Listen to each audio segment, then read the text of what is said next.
Hey everybody, Kevin Savet here, I'm going to talk a little bit about the Office of National Drug Control Policy, or ONDCP, and really resolve some myths and facts, because there's been a lot of talk on social media and in traditional media about the drug czar, as the director is called. And we've seen a lot of stuff on Twitter, asking, who Biden's drug czar is going to be. And I thought it would be prudent to go through, basically some of the myths and facts about this office, which I think sometimes is unnecessarily both vilified, but also sort of, mysterious, I think, in many people's eyes. And it's really not, because ONDCP is a small policy office within something called the Executive Office of the President. The Executive Office of the President has a bunch of components like the Office of Science Technology Policy, the Office of the U.S. Trade Representative, and these are components within the Executive Office of the President to advise the President on specific areas of policy.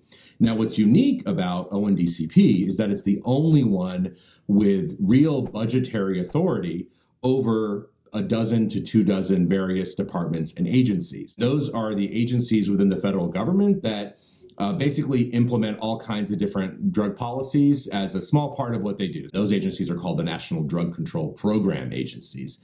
And those program agencies have, usually little bits where the Department of Transportation is implementing something on impaired driving, or the Department of Labor on drug-free workplace, or the Department of Health and Human Services on the treatment block grant and the other grants that are out there coming from HHS. So they're all part of the National Drug Control Program. And the point of the Director of National Drug Control Policy is to coordinate those components and agencies and to make sure they follow the strategy of the president. The only time ONDCP has exercised its budgetary authority was between Barry McCaffrey, General McCaffrey, and Secretary Bill Cohen of the Department of Defense. So there are all these agencies, and ONDCP was created to coordinate all of these agencies, but it was given the special budgetary authority.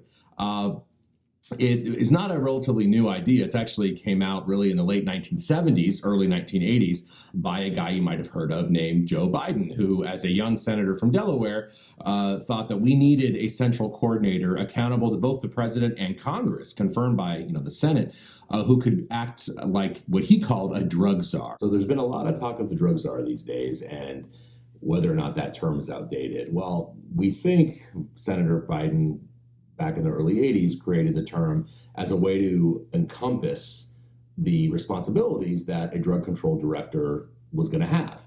We've had other czars in our history. We've had the car czar, we've had AIDS czars, we've had even an Ebola czar. Happened to be Ron Klain, who's going to be the future chief of staff in a Biden administration. One of the cool things about ONDCP, which is different than a lot of other of these smaller agencies, is that it not only does the policy side, but it actually administers two fairly important programs that Congress authorizes and allocates money for every year. Those programs are the Drug-Free Communities Program, which is a prevention program to coordinate with coalitions around the country who are local in nature, with multiple sectors in the community implementing prevention. And the other one being the National HIDA program, which stands for the High Intensity Drug Trafficking Areas. And these are federal law enforcement task forces, federal, state, local, working together.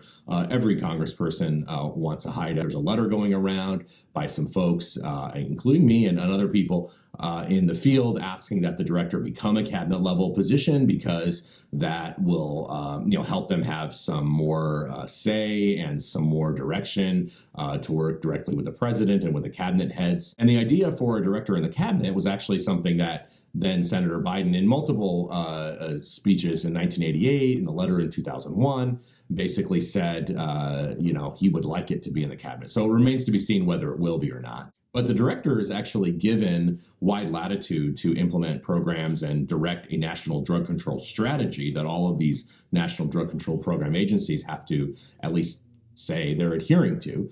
So it's not really something that has to have a certain ideology or not. I've heard a lot of people on Twitter saying we should just eliminate the office. If you care about drug policy being organized and you care about the opioid epidemic and you understand how in government there's dozens and dozens of agencies who frankly would rather be left alone and not coordinated, you probably wouldn't say that you want it to be eliminated, because we need a central coordinator, someone to implement the vision of the president, the vision of the administration, to make sure that's happening among those drug control program agencies. Anyway, I hope you learned something from today's short video. We'll do some more in the future. You can comment on the ones that you want to see, and thank you for watching.